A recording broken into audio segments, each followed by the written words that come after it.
From gas prices to new jobs and abortion, this week President Biden is going all in on those issues.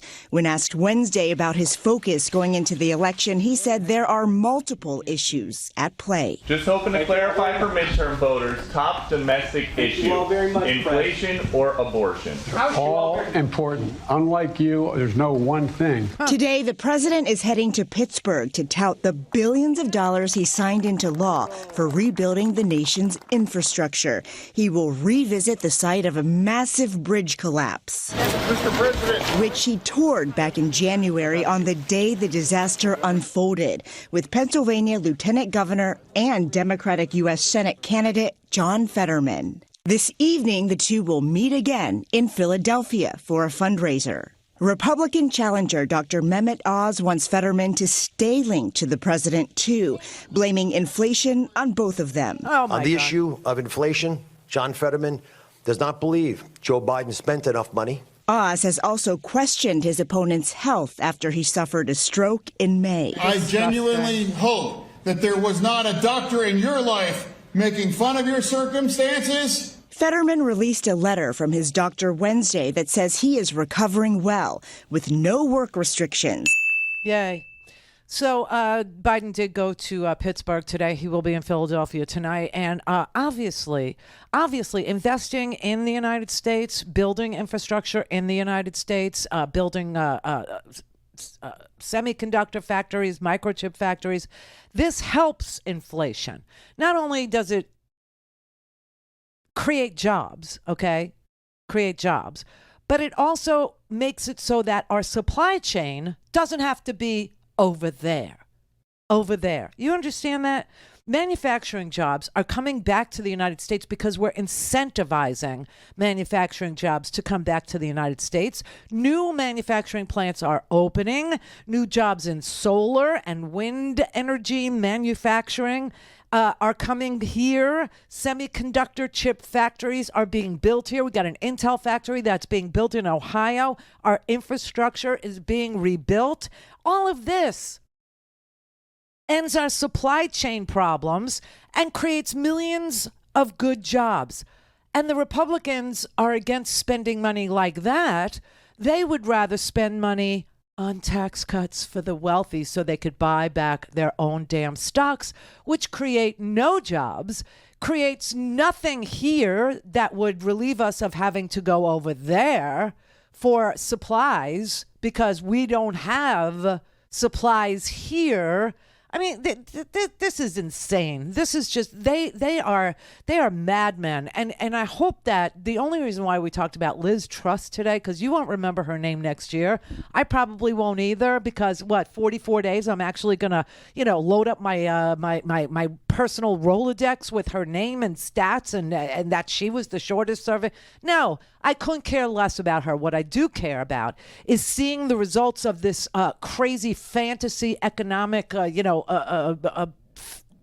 fable be rolled out over there first. And you can see what happened in an inflationary spiral when you actually cut taxes for the top wealthy, for the top 1%.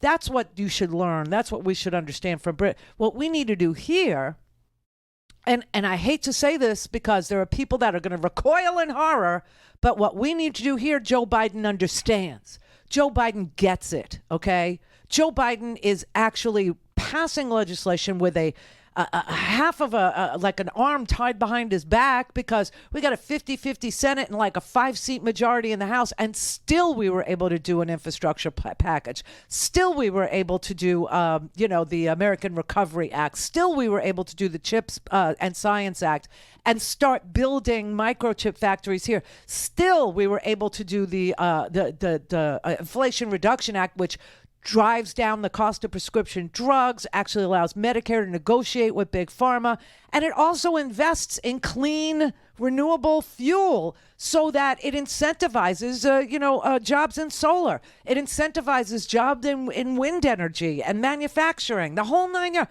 So we have somebody who understands it. We have a party that gets it. We have a party that understands that if you pair the CHIPS and Science Act, if you pair the Infrastructure Act, if you pair the Inflation Reduction Act with a trust busting act, with an act that actually says, we need more competition in our marketplace, not less.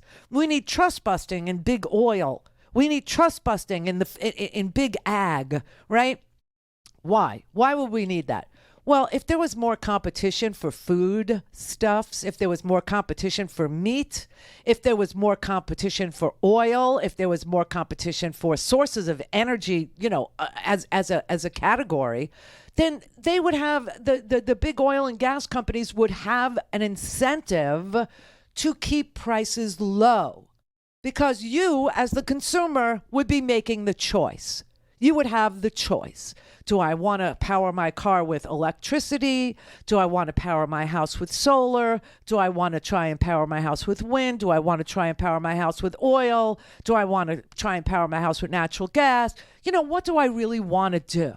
Well, you don't have that choice, okay? That's why trust busting. Competition keeps prices down, not up. When there's no competition, artificial prices are what you pay, right? Meaning the oil and gas companies that are making record profits. We went over this yesterday, $70 billion a quarter, not a year, a quarter. And what are they doing with 20 billion of that? Buying back their own stocks. Are they incentivized to keep their prices competitive or low or something, that you would agree to? No, because you have no choice, you see. You have no choice, which is why Biden is talking about the dual tracks, saying, hey, yes, oil and gas is a thing. And we need to, actually go ahead and, repair these broken refineries. Like Toledo, Ohio, there's a broken refinery there. You understand that. In the West, there were refineries that were offline for repairs. They're now back online, which is why you may have noticed in the west of the Rockies, gas prices have come down like 30 cents. Why? Because the refineries are back online. So Biden, has an incentive. The Democrats understand that there is a need for oil and gas, but not to the exclusion of solar and wind, not to the exclusion of renewables, not to the exclusion. But, oil and gas would like it to be. Same thing with big ag, okay? Big ag doesn't want competition. They don't want people, getting into the, meat packing business. We found this out during COVID, that there were, six meat packing plants in the United States? I mean, shipping, if we had more choices in shipping, healthcare, real estate companies, they're all making record profits over the last 2 years. If we could crack down on two things, gouging and get some antitrust legislation so that there was real competition in the marketplace, things would actually be cheaper for you, for me. Republicans have proposed zero ideas on either of those fronts. They are not interested. The other thing that could be done, that Democrats would do and can do and want to do and did do, but then the Republicans tried to, end it, was the child tax credit. I mean, if you had 2 kids, you would get the $600 that you were getting. You would still be getting it, but the Republicans aren't for it. They don't want that, okay? The Democrats will fight for the child tax credit. They won't even have to fight if they have the majority in the House and Senate. You understand that. So then all of a sudden families get $600 for 2 kids to help pay for the groceries, to help pay for the gas, to help pay for the housing that the real estate market has cornered. I mean, it's amazing.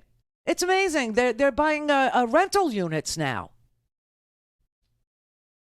Big giant investment companies are buying rental units now so they could raise the rent. And Democrats are on the opposite side of that debate.